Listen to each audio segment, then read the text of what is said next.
अस्सलाम वालेकुम. आज आपण इयत्ता 10वी विषय मराठी पाठ क्रमांक 9 तरफ. तरफचा अर्थ जो है यानी एक पत्थर को, किसी वजनी पत्थर को जो हम आसानी से नहीं उठा सकते, उस पत्थर को किसी बड़ी आसानी से, पार से या बल्ली से ये जो दिया हुआ टेका है, इसे जो है तरफ कहते हैं. इसको इसको जो है टेका कहते हैं.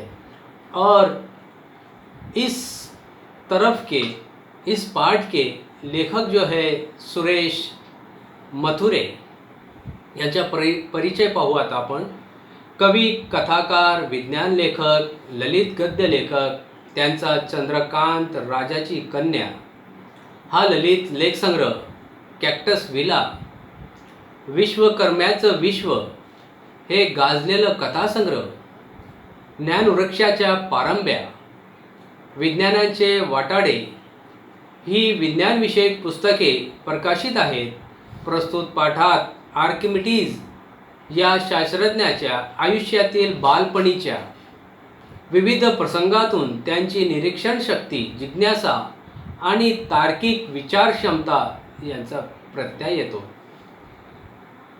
हा तरफ पाठ मोठा असल्याने आपण याचे भाग 1 व भाग 2 असे 2 विभागात आपण पाहू. आता आपण जे पाठाकडे वळूया. सिसिली बेटातील सिराक्सूस शहर वेळ सकाळची स्वच्छ पिवळा सूर्यप्रकाश सगळीकडे पसरलेला होता. सिसिली बेट के ऊपर सिराक्सूस शहर है और सुबह का वक्त था. साफ और पिलसर सूरज का जो है उजाला सब तरफ फैला हुआ था. दिवस आठवड्याचा बाजाराचा होता, म्हणून रस्त्यावरून गर्दी गोंगाट वाहत होता. दिन जो है हफ्ते के बाजार का था, इसलिए रास्ते से जो है गाड़ियाँ और गर्दी, इसका जो है आवाज़ जोर से आ रहा था.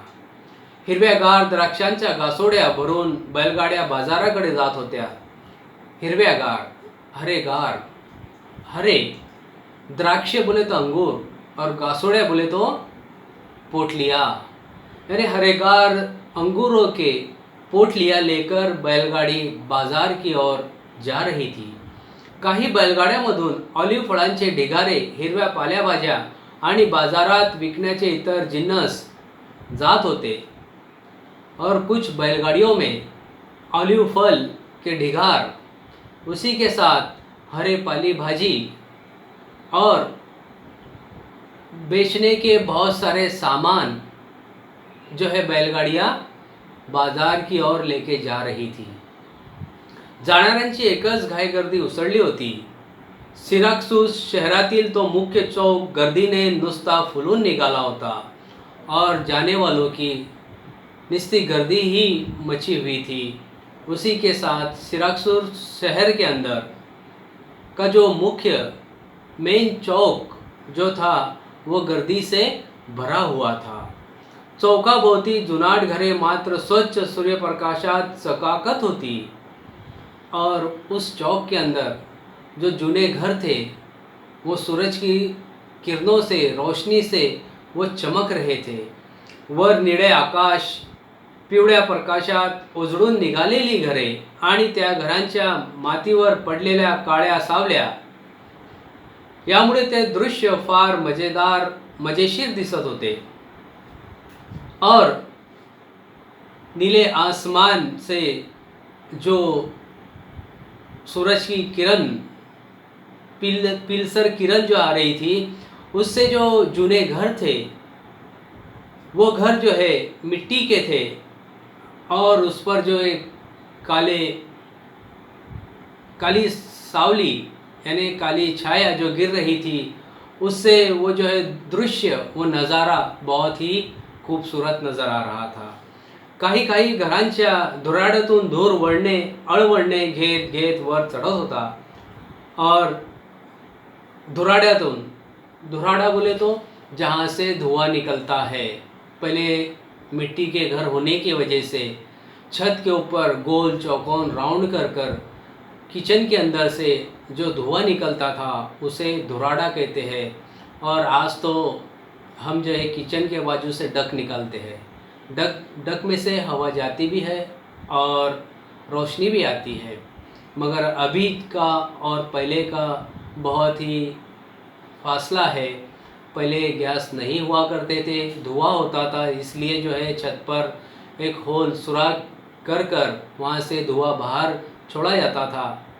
और वो जो धुआं उड़ने अड़बड़ने यानी जैसी जैसी हवा उस धुएं को लगती थी, जो घर के छत पे से बाहर निकलती थी, वो धुआं इधर उधर जाता हुआ नज़र आता था।